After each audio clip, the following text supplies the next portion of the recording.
In a war everyone acknowledges, from Obama to Romney to every military and political leader across the country and across the world, is futile, is a damn wasted effort, but yet our politicians make the political choice, a political decision based on nothing other than what is expedient at the time. We need to end these wars. We need to stop the death and destruction.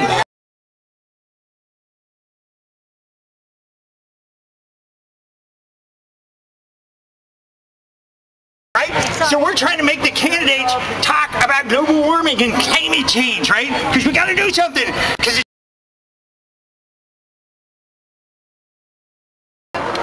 I support one of the candidates wrongfully shut out of the debates, Green Party presidential candidate Jill Stein.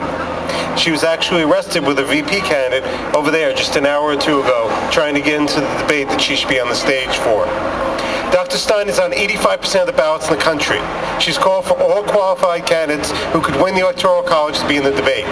She understands that the corporate control of the debates and our democracy needs to be remedied.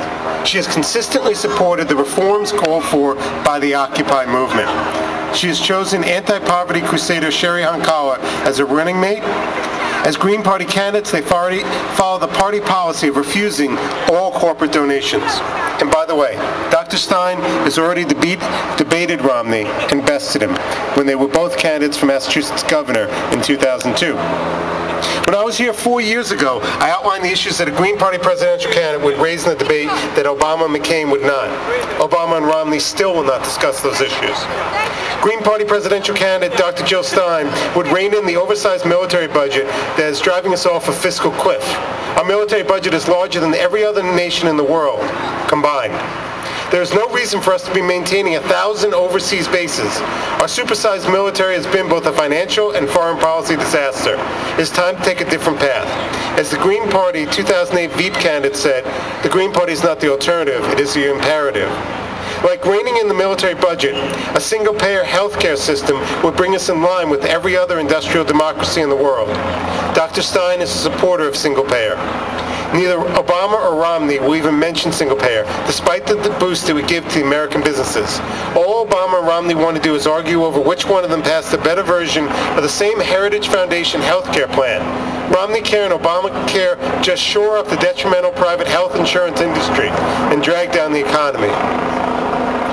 Government health care is done with 2% overhead.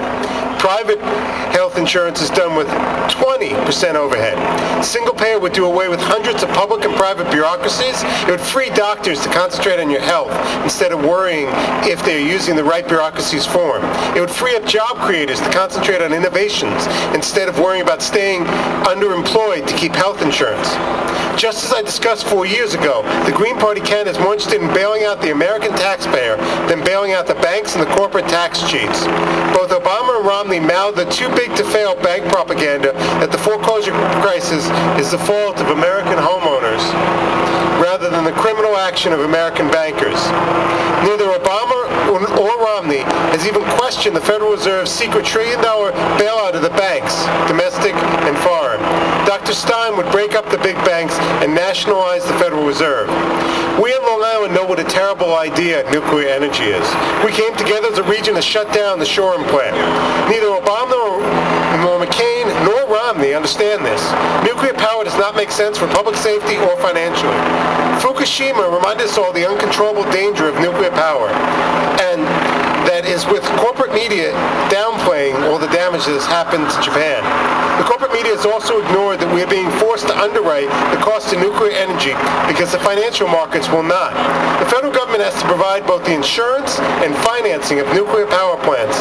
In a free market, nuclear energy would not exist. Yes, Obama has taken nuclear insanity one step further and moved ahead on the building of the first nuclear power plants in 30 years. Dr. Stein understands the folly of nuclear power, and that is why I guess we got extra audience. And that is why she wants to shut down the nuclear power plants instead. Dr. Stein has known that the key to our future lies in where our energy comes from. She knows that we need to immediately address the energy sources to deal with the global climate exchange emergency that both Obama and Romney have ignored. Stein has based her campaign on instituting a Green New Deal that would shift the focus of our economy from a militarized, enforced oil economy to a renewable energy job-creating one. 4 years ago, Amy Goodman wrote about a one-party state. Still true. 4 years ago, I warned that you get what you vote for. Still true. 4 years ago, I warned that the Democratic and Republican politicians don't care about your phone calls, they don't care about your petitions, they don't care about your emails, they only care about your dollars and your votes. Still true. Please, I don't want to be standing here in another 4 years finding we've still made no progress on these issues. Please don't waste your vote on Obama or Romney. Jill Stein calls for us to replace the politics of fear with the politics of courage. Vote Green Party for president. Thank you.